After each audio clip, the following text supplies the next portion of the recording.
जयकारा शेरावाली दा बोल सांचे दरबार की जय। जय माता दी। स्वागत है आप सभी का आपके अपने चैनल हमारे संस्कार में। आज हम आपके लिए लेकर आए हैं दुर्गा सप्तशती का अध्याय 4, जो कि तीसरे नवरात्रे के दिन सुना जाता है। लेकिन चौथा अध्याय सुनने से पहले हम आपको सुनाने जा रहे हैं श्री दुर्गा कवच पाठ, अर्गला स्तोत्र और कीलक स्तोत्र। इस श्री चंडी कवच के ब्रह्मा ऋषि अनुष्टुप छंद चामुंडा देवता, अंगन्यास में कही गई माताएं बीज दिग्बंध देवता तत्व हैं। श्री जगदम्बा की प्रीति के लिए सप्तशती के पाठांगभूत जप में इसका विनियोग किया जाता है। चंडिका देवी को नमस्कार है। मार्कंडेय जी ने कहा, पितामह, जो इस संसार में परम गोपनीय तथा मनुष्यों की सब प्रकार से रक्षा करने वाला है और जो अब तक आपने दूसरे किसी के सामने प्रकट नहीं किया हो, ऐसा कोई साधन, ऐसा कोई उपाय मुझे बतलाइए। तब ब्रह्मा जी बोले, हे ब्राह्मण, ऐसा साधन और ऐसा उपाय तो एक देवी का कवच ही है, जो गोपनीय से भी परम गोपनीय, पवित्र, पावन तथा संपूर्ण प्राणियों का उपकार करने वाला है। हे महामुनि, उसे सुनो। देवी की 9 मूर्तियां हैं जिन्हें नवदुर्गा के नाम से जाना जाता है। उनके अलग अलग नाम बताए गए हैं। प्रथम नाम शैलपुत्री है, दूसरी मूर्ति का नाम ब्रह्मचारिणी है, तीसरा स्वरूप चंद्रघंटा के नाम से विख्यात है, चौथी मूर्ति को कुष्मांडा कहा जाता है, 5वीं दुर्गा का नाम स्कंद माता है। देवी के छठे रूप को कात्यायनी के नाम से जानते हैं, 7वां कालरात्रि और 8वां स्वरूप महागौरी के नाम से प्रसिद्ध है। 9वीं दुर्गा का नाम सिद्धिदात्री है। यह सब नाम सर्वज्ञ महात्मा वेद भगवान के द्वारा ही प्रतिपादित यानी के बताए गए हैं। जो मनुष्य अग्नि में जल रहा हो, रणभूमि में शत्रुओं से घिरा हुआ हो और विषम परिस्थिति में फंस गया हो तथा इस प्रकार भय से आतुर होकर जो भगवती दुर्गा की शरण में प्राप्त हुए हो, उनका कभी कोई अमंगल नहीं होता। युद्ध के समय संकट में पड़ने पर भी उनके ऊपर कोई विपत्ति नहीं आती। उन्हें शोक, दुख और भय की प्राप्ति नहीं होती। जिन्होंने भक्ति पूर्वक देवी का स्मरण किया है यानी उन्हें याद किया है, उनका निश्चय ही अभ्युदय होता है यानी उनके भाग्य उदय हो जाता है। हे देवेश्वरी, जो तुम्हारा चिंतन करते हैं उनकी तुम निसंदेह रक्षा करती हो। चामुंडा देवी प्रेत पर आरूढ़ होती है यानी सवारी करती है। वाराही भैंसे पर सवार होती है। इंद्री का वाहन ऐरावत हाथी है। वैष्णवी देवी गरुड़ पर ही आसन जमाती हैं। महेश्वरी वृषभ पर सवार होती हैं। कुमारी का वाहन मयूर है। भगवान विष्णु की प्रियतमा लक्ष्मी देवी कमल के आसन पर विराजमान होती हैं और हाथों में कमल धारण किए रहती हैं। वृषभ पर आरूढ़ ईश्वरी देवी ने श्वेत रूप धारण कर रखा है। ब्राह्मी देवी हंस पर बैठी हुई हैं और सब प्रकार के आभूषणों से सजी हुई हैं। इस प्रकार यह सभी माताएं सब प्रकार की योग शक्तियों से संपन्न हैं। इनके सिवाय और भी बहुत सी देवियां हैं जो अनेक प्रकार के आभूषणों से शोभायमान रहती हैं और नाना प्रकार के रत्नों से सुशोभित होती हैं। यह संपूर्ण देवियां क्रोध में भरी हुई दिखती हैं और भक्तों की रक्षा के लिए रथ पर बैठी दिखाई देती हैं। यह शंख, चक्र, गदा, शक्ति, हल और मूसल, खटक और तोमर, परशु तथा पाश, कुंद और त्रिशूल, उत्तम सारंग, धनुष आदि अस्त्र शस्त्र अपने हाथों में धारण करती हैं। दैत्यों के शरीर का नाश करना, भक्तों को अभय दान देना और देवताओं का कल्याण करना, यही इनके शस्त्र धारण करने का उद्देश्य है। कवच आरंभ करने के बाद पहले इस प्रकार प्रार्थना करनी चाहिए कि महान रौद्र रूप, अत्यंत घोर पराक्रम, महान बल और महान उत्साह वाली देवी, आप महान भय का नाश करने वाली हो, आपको नमस्कार है। आपकी ओर देखना भी दुस्सह है। शत्रुओं का भय बढ़ाने वाली जगदम्बिके मेरी रक्षा करो। पूर्व दिशा में इंद्रिय इंद्र शक्ति मेरी रक्षा करें। आग्नेय कोण में अग्नि शक्ति, दक्षिण दिशा में वाराही और नैऋत्य कोण में खड़गधारिणी मेरी रक्षा करें। पश्चिम दिशा में वारुणी और वायव्य कोण में मृग पर सवारी करने वाली देवी मेरी रक्षा करें। उत्तर दिशा में कौमारी और ईशान कोण में शूलधारिणी देवी रक्षा करें। हे ब्रह्माणी, आप ऊपर की ओर से मेरी रक्षा करो और वैष्णवी देवी नीचे की ओर से मेरी रक्षा करें। इसी प्रकार शव को अपना वाहन बनाने वाली चामुंडा देवी दसों दिशाओं से मेरी रक्षा करें। जया आगे से और विजया पीछे की ओर से मेरी रक्षा करें। वाम भाग में अजिता और दक्षिण भाग में अपराजिता रक्षा करें। उद्योतनी शिख की रक्षा करें। उमा मेरे मस्तक पर विराजमान होकर रक्षा करें। ललाट में मालाधरी रक्षा करें और यशस्विनी देवी मेरी भौहों का संरक्षण करें। भौहों के मध्य भाग में त्रिनेत्रा और नथनों की यमघंटा देवी रक्षा करें। दोनों नेत्रों के मध्य भाग में शंखनी और कानों में द्वारवासिनी रक्षा करें। कालिका देवी कपोलों की तथा भगवती शंकरी कानों के मूल भाग की रक्षा करें। नासिका में सुगंधा और ऊपर के होठ में चर्चिका देवी रक्षा करें। नीचे के होठ में अमृतकला और जिह्वा में सरस्वती देवी रक्षा करें। कोमारी दांतों की और चंडिका कंठ प्रदेश की रक्षा करें। चित्रघंटा गले की घाटी की और महामाया तालु में रहकर रक्षा करें। कामाक्षी ठोड़ी की और सर्वमंगला मेरी वाणी की रक्षा करें।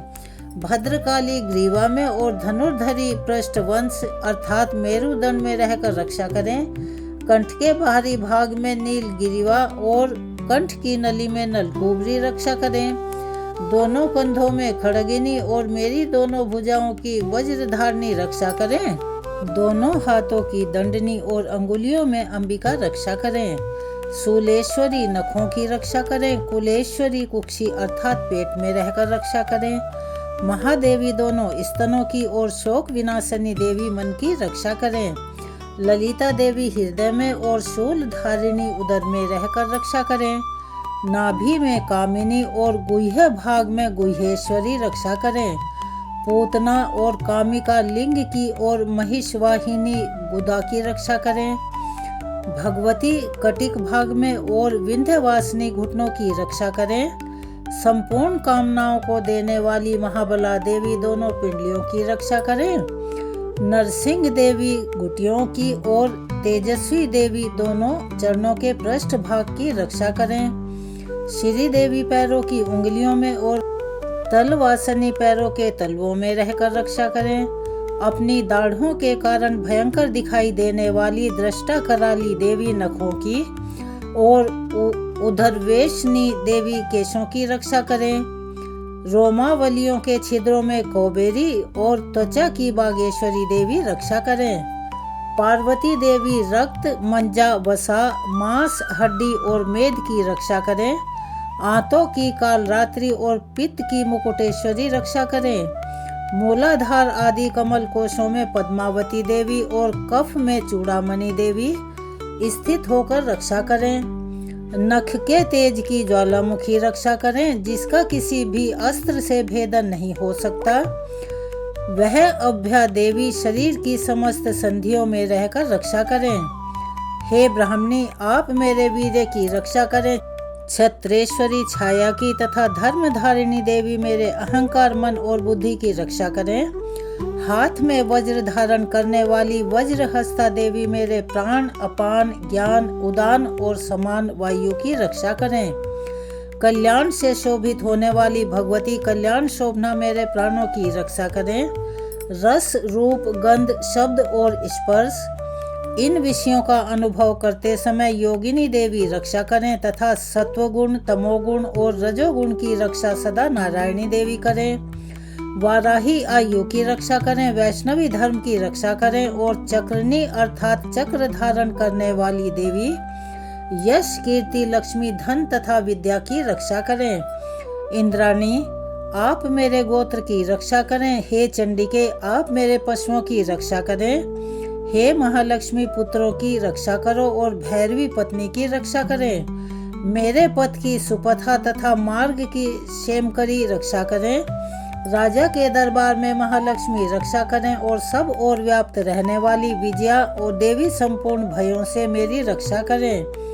देवी जो स्थान कवच में नहीं कहा गया अतः रक्षा से रहित है, वह सब आपके द्वारा सुरक्षित हो, क्योंकि आप विजयशालिनी और पाप नाशिनी हो। यदि अपने शरीर का भला चाहे तो मनुष्य बिना कवच के कहीं एक पग भी नहीं जाए। कवच का पाठ करके ही यात्रा करें। कवच के द्वारा सब ओर से सुरक्षित मनुष्य जहाँ भी जाता है वहाँ उसे धन लाभ अवश्य होता है तथा संपूर्ण कामनाओं की सिद्धि करने वाली विजय की प्राप्ति होती है। वह जिस जिस इच्छित वस्तु का चिंतन करता है उसको निश्चय ही वह प्राप्त होती है। वह पुरुष इस पृथ्वी पर तुलना रहित महान ऐश्वर्य का भागी होता है। कवच से सुरक्षित मनुष्य निर्भय हो जाता है, युद्ध में उसकी पराजय नहीं होती, वह तीनों लोकों में पूजनीय होता है। देवी का यह कवच देवताओं के लिए भी अति दुर्लभ है।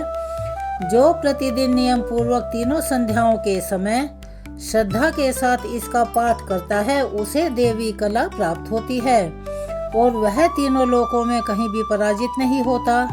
इतना ही नहीं, वह अल्प मृत्यु से रहित होकर 100 से भी अधिक वर्षों तक जीवित रहता है। मकरी, चेचक और कोढ़ आदि उसकी संपूर्ण व्याधियां सभी समस्याएं नष्ट हो जाती हैं। कनेर, भांग, अफीम, धतूरे आदि का स्थावर विष, सांप और बिच्छू आदि के काटने से चढ़ा हुआ हलाहल विष तथा अहीफेन और तेल के संयोग आदि से बनने वाला कृत्रिम विष, यह सब प्रकार के विष दूर हो जाते हैं, उनका कोई असर नहीं होता। इस पृथ्वी पर मारण, मोहन, उच्चाटन आदि जितने भी प्रयोग होते हैं तथा इस प्रकार के जितने मंत्र यंत्र तंत्र होते हैं वे सब इस कवच को हृदय में धारण मात्र कर लेने पर उस मनुष्य को देखते ही स्वतः ही नष्ट हो जाते हैं। इतना ही नहीं, पृथ्वी पर विचरने वाले ग्राम देवता, आकाशचारी देव, विशेष जल से संबंध से प्रकट होने वाले गण, उपदेश मात्र से सिद्ध होने वाले निम्न कोटि के देवता, अपने जन्म के साथ प्रकट होने वाले देवता, कुल देवता, माला अर्थात कंठमाला आदि, डाकिनी, शाकिनी, अंतरिक्ष में विचरने वाली अत्यंत बलवती भयानक डाकिनियां, ग्रह, भूत, पिशाच, यक्ष, गंधर्व, राक्षस, ब्रह्म राक्षस, बेताल, कुष्मांड और भैरव आदि अनिष्ट कारक देवता भी हृदय में कवच धारण किए रहने पर उस मनुष्य को देखते ही दुम दबाकर भाग जाते हैं। कवचधारी पुरुष को राजा से समान वृद्धि प्राप्त होती है। यह कवच मनुष्य के तेज की वृद्धि करने वाला और अति उत्तम बताया गया है। कवच का पाठ करने वाला पुरुष अपनी कीर्ति से विभूषित भूतल पर अपने सुयश के साथ साथ वृद्धि को प्राप्त होता है, यानी उसके जीवन में, उसके घर में कोई भी कमी नहीं रहती। जो पहले कवच का पाठ करके उसके बाद में सप्तशती चंडिका का पाठ करता है, उसकी जब तक वन, पर्वत और काननों सहित यह पृथ्वी टिकी रहती है तब तक यहाँ पुत्र, पौत्र आदि संतान परंपरा बनी रहती है, अर्थात उसका वंश चलता रहता है।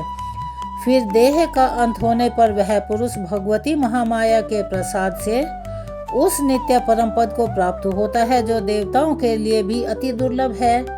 यह सुंदर दिव्य रूप धारण करता है और कल्याणमयी शिव के साथ आनंद का भागी होता है। श्री दुर्गा कवच पाठ यहाँ पर संपूर्ण हुआ। चलिए एक बार मेरे साथ प्यार से बोलिए, जयकारा शेरावाली दा बोल साचे दरबार की जय। भक्तों, अब हम आपको सुनाने जा रहे हैं अर्गला स्तोत्र का पाठ। श्री मार्कंडेय जी कहते हैं, जयंती मंगला काली भद्रकाली कपालिनी दुर्गा क्षमा शिवा धात्री स्वाहा और स्वधा इन नामों से प्रसिद्ध जगदम्बिके आपको मेरा नमस्कार है। हे देवी चामुंडे, आपकी जय हो। संपूर्ण प्राणियों की पीड़ा को, समस्याओं को हरने वाली देवी आपकी जय हो। सब में व्याप्त रहने वाली देवी आपकी जय हो। काल रात्रि आपको नमस्कार है। मधु और कैटभ को मारने वाली तथा ब्रह्मा जी को वरदान देने वाली देवी आपको नमस्कार है। आप मुझे रूप दो, जय दो, यश दो और काम क्रोध आदि शत्रुओं का नाश करो। महिषासुर का नाश करने वाली तथा भक्तों को सुख देने वाली देवी आपको नमस्कार है। आप रूप दो, जय दो, यश दो और काम क्रोध आदि शत्रुओं का नाश करो। रक्त बीज का वध और चंड मुंड का विनाश करने वाली देवी आप रूप दो, जय दो, यश दो और काम क्रोध आदि शत्रुओं का नाश करो। शुंभ और निशुंभ तथा धूम्रलोचन का मर्दन करने वाली देवी आप रूप दो, जय दो, यश दो और काम क्रोध आदि शत्रुओं का नाश करो। सबके द्वारा वंदित युगल चरणों वाली तथा संपूर्ण सौभाग्य प्रदान करने वाली देवी आप रूप दो, जय दो, यश दो और काम क्रोध आदि शत्रुओं का नाश करो। हे देवी, आपके रूप और चरित्र अचिंत्य हैं। आप समस्त शत्रुओं का नाश करने वाली हो। रूप दो, जय दो, यश दो, काम क्रोध आदि शत्रुओं का नाश करो। पापों को दूर करने वाली चंडी के जो भक्ति पूर्वक आपके चरणों में सर्वदा मस्तक झुकाते हैं, उन्हें रूप दो, जय दो, यश दो और उनके काम क्रोध आदि शत्रुओं का नाश करो।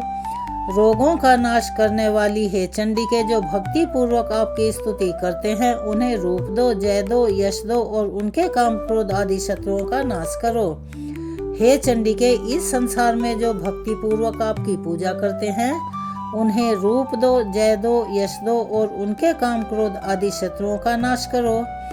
मुझे सौभाग्य और आरोग्य दो, परम सुख दो, रूप दो, जय दो, यश दो और मेरे काम क्रोध आदि शत्रुओं का नाश करो।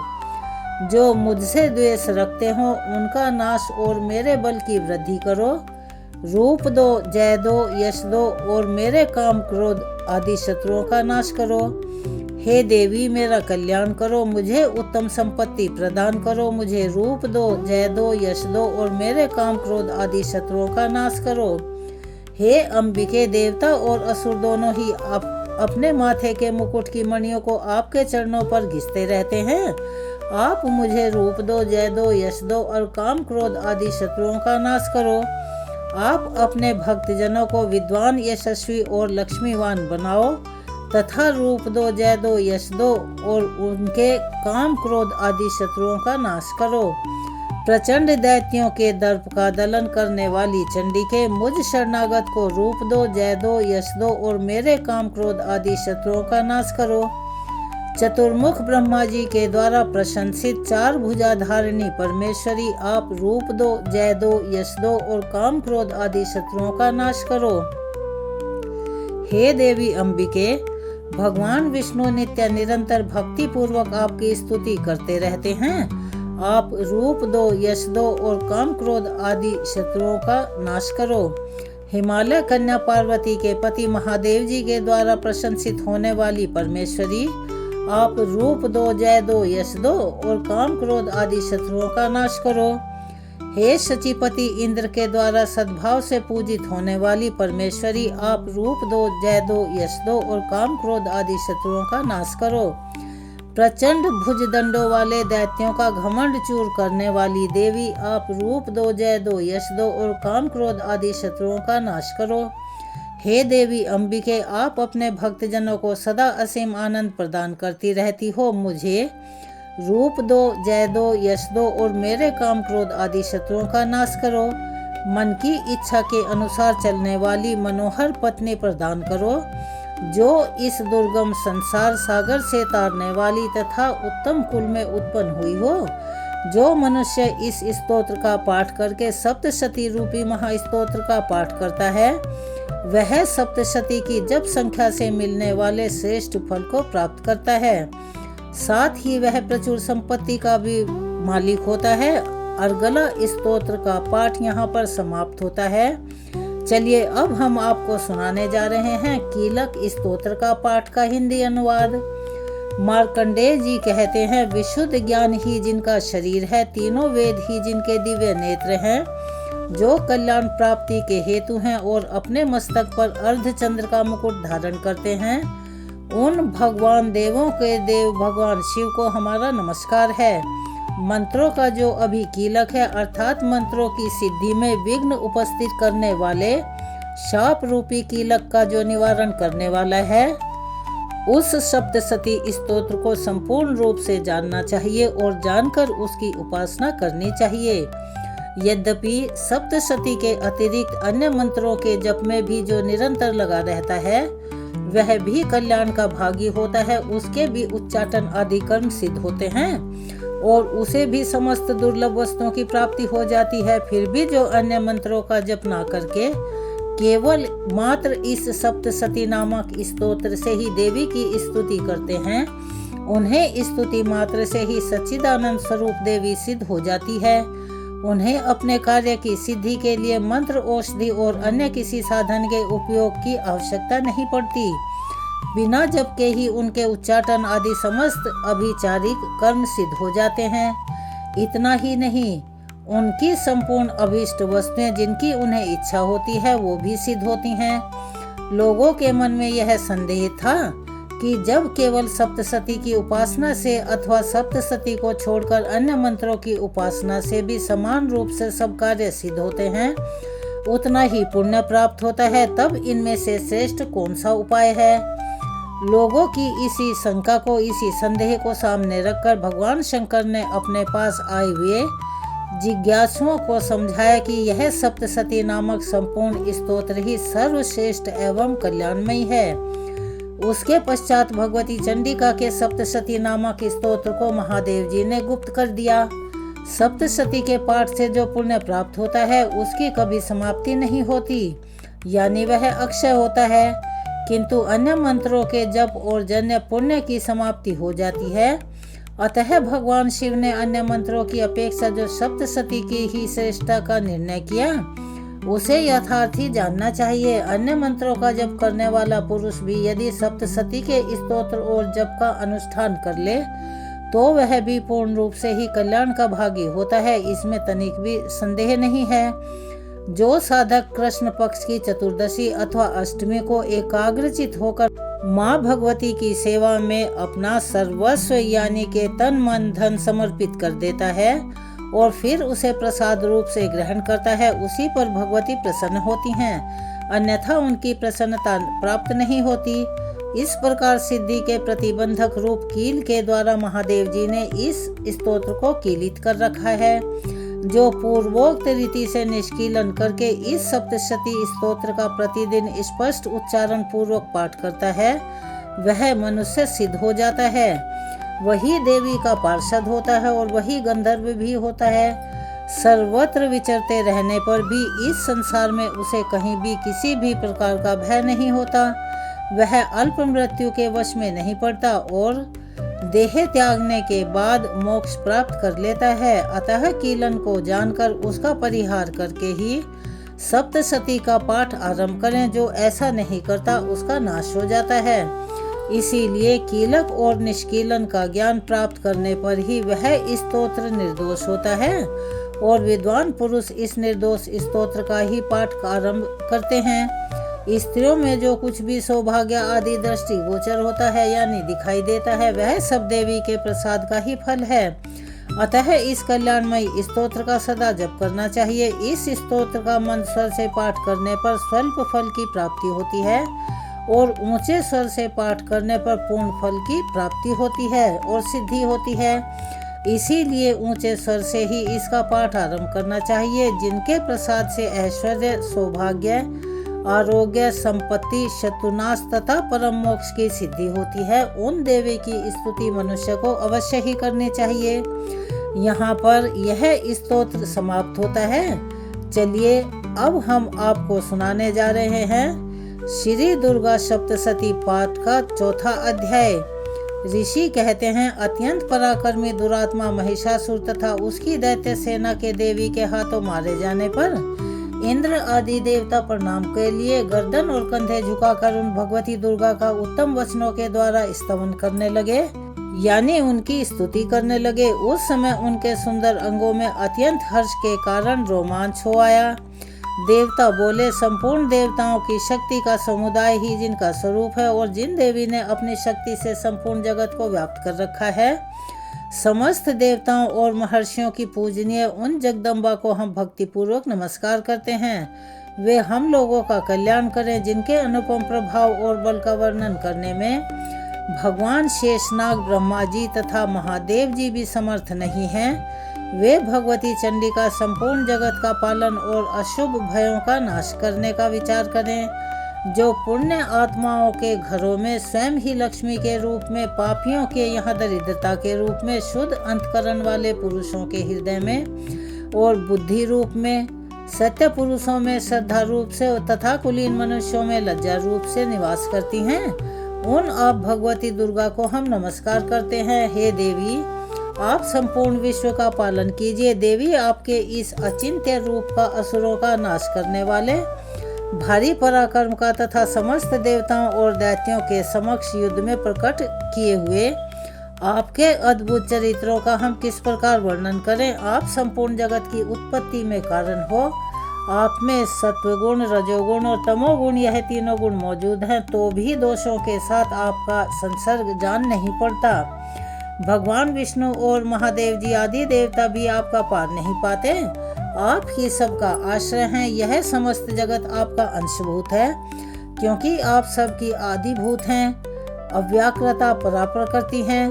देवी, संपूर्ण यज्ञों में जिसके उच्चारण से सब देवता तृप्ति का लाभ करते हैं, वह स्वाहा आप ही हैं, और इसके अतिरिक्त आप पितरों की भी तृप्ति का कारण हैं। अतः सब लोग आपको स्वधा भी कहते हैं। देवी, जो मोक्ष की प्राप्ति का साधन है, उपाय है, अचिंत्य महाव्रत स्वरूप है, समस्त दोषों से रहित जितेंद्रिय, तत्व को ही सार वस्तु मानने वाले और मोक्ष की अभिलाषा रखने वाले मुनिजन जिसका अभ्यास करते हैं, वह भगवती पराविद्या आप ही हैं। आप शब्द स्वरूप हैं। अत्यंत निर्मल ऋग्वेद, यजुर्वेद और उद्ध गीत के मनोहर पदों के पाठ से युक्त सामवेद का आधार भी आप ही हैं। आप देवी त्रय अर्थात तीनों वेद और भगवती अर्थात 6 ऐश्वर्यों से युक्त हैं। इस विश्व की उत्पत्ति और पालन के लिए आप ही वार्ता अर्थात खेती हैं और आजीविका के रूप में प्रकट हुई हैं। आप संपूर्ण जगत की घोर पीड़ा का नाश करने वाली हैं। हे देवी, जिसे समस्त शास्त्रों के सार का ज्ञान होता है, वह मेधा शक्ति आप ही हैं। दुर्गम भवसागर से पार उतारने वाली नौका रूप दुर्गा देवी आप ही हैं। आपकी कहीं भी आसक्ति नहीं है। कैटभ के शत्रु भगवान विष्णु के वक्ष स्थल में एकमात्र निवास करने वाली भगवती लक्ष्मी और भगवान चंद्रशेखर के द्वारा सम्मानित गौरी देवी भी आप ही हैं। आपका मुख मंद मुस्कान से सुशोभित निर्मल पूर्ण चंद्रमा के बिंब का अनुकरण करने वाला है। उत्तम स्वर्ण की मनोहर कांति से कमनीय है, तो भी उसे देखकर महिषासुर को क्रोध होया और सहसा उसने उस पर प्रहार कर दिया। यह बड़े आश्चर्य की बात है। हे देवी, वही मुख जब क्रोध से युक्त होने पर उदय काल के चंद्रमा की भांति लाल और तनी हुई भौहों के कारण विकराल हो उठा, तब उसे देखकर जो महिषासुर के प्राण तुरंत नहीं निकल गए। यह उससे भी बढ़कर आश्चर्य की बात है, क्योंकि क्रोध से भरे हुए यमराज को देखकर भला कौन जीवित रह सकता है। हे देवी, आप प्रसन्न हो। परमात्मा स्वरूप आपके प्रसन्न होने पर जगत का अभ्युदय होता है और क्रोध में भर जाने पर आप तत्काल ही कितने कुलों का सर्वनाश कर देती हैं। यह बात अभी अनुभव में आई है, यानी कि पता लगा है, क्योंकि महिषासुर की यह विशाल सेना क्षण भर में आपके कोप से नष्ट जो हो गई है। सदा अभय दान प्रदान करने वाली आप जिन पर प्रसन्न रहती हैं, वे ही देश में सम्मानित हैं।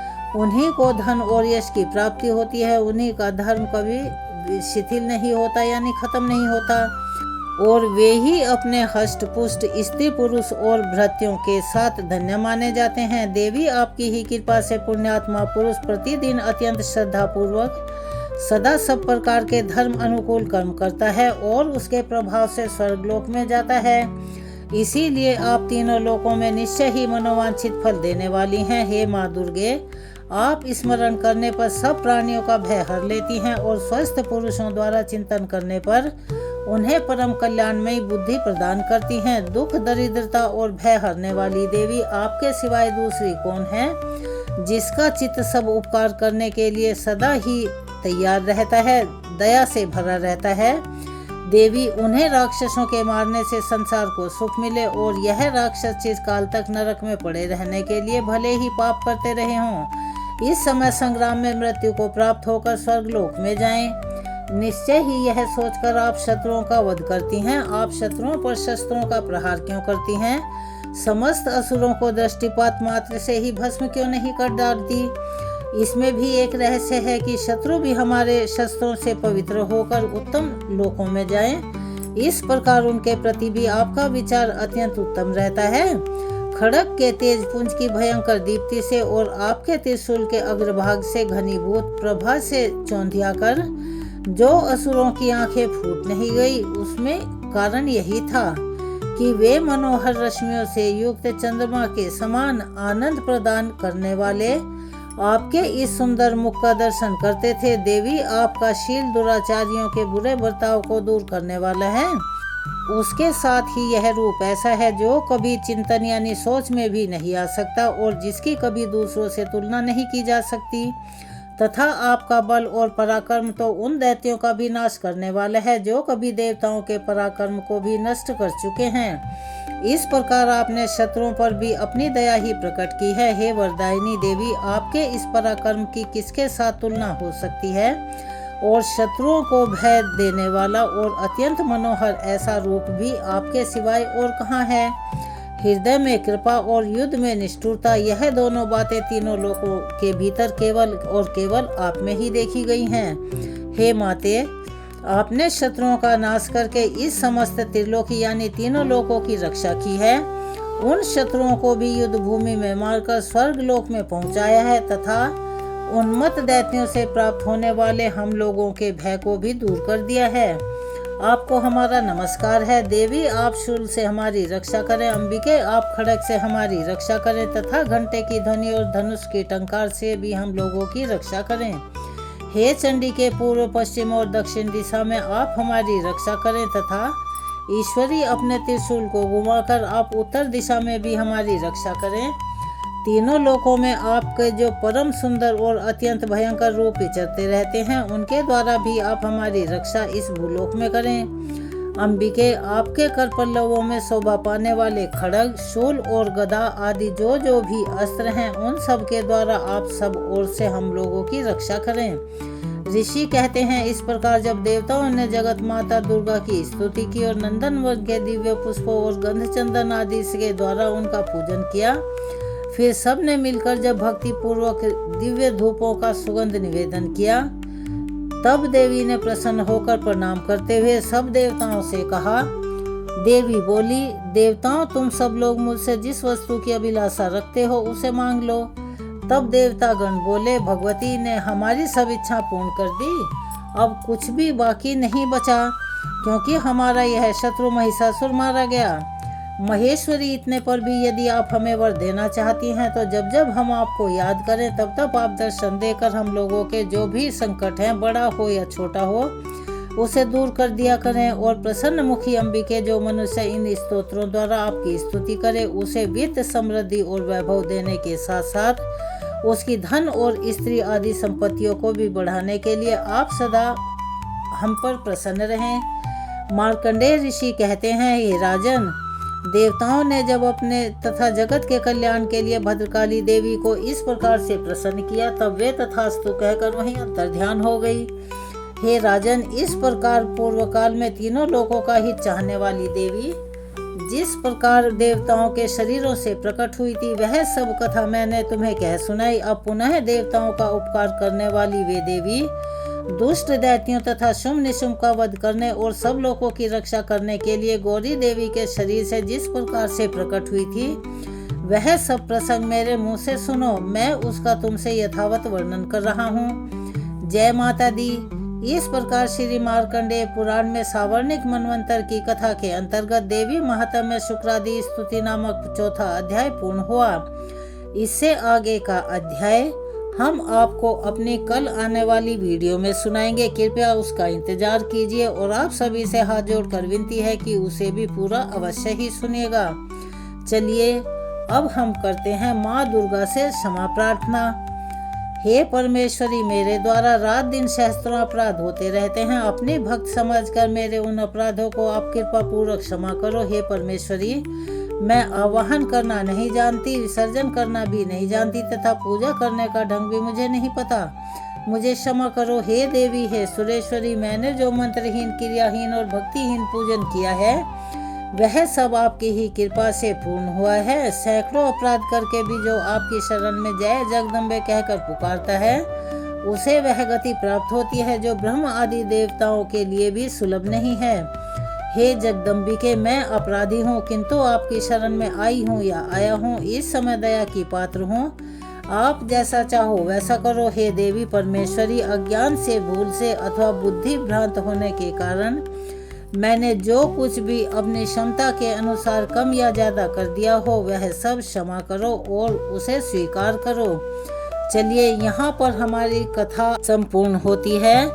एक बार मेरे साथ प्यार से बोलिए जयकारा शेरावाली दा बोल सांचे दरबार की जय। आप सभी से हाथ जोड़कर निवेदन है कि प्लीज़ जो चैनल पर नए हैं वो हमारे चैनल को सब्सक्राइब करें, वीडियो को लाइक करें, ज़्यादा से ज़्यादा शेयर करें, बेल आइकन को भी अवश्य ही दबाएं। कमेंट्स बॉक्स में जय श्री कृष्णा, हर हर महादेव, जय माता दी लिखना ना भूलें और अपना प्यार और सहयोग हमें ऐसे ही प्रदान करते रहें, क्योंकि आपका प्यार और सहयोग हमारे लिए अनमोल होता है और हमें बहुत अच्छा भी लगता है। कमेंट्स बॉक्स में जिसमें भी आपकी श्रद्धा हो, जय माता दी लिखें, हर हर महादेव लिखें, जय श्री कृष्णा लिखें या फिर राधे राधे लिखें, लेकिन अवश्य ही लिखें। मिलते हैं अगली वीडियो में कथा के आगे के वृतांत के साथ और कुछ नई जानकारियों के साथ। तब तक के लिए आप सभी को तहे दिल से धन्यवाद।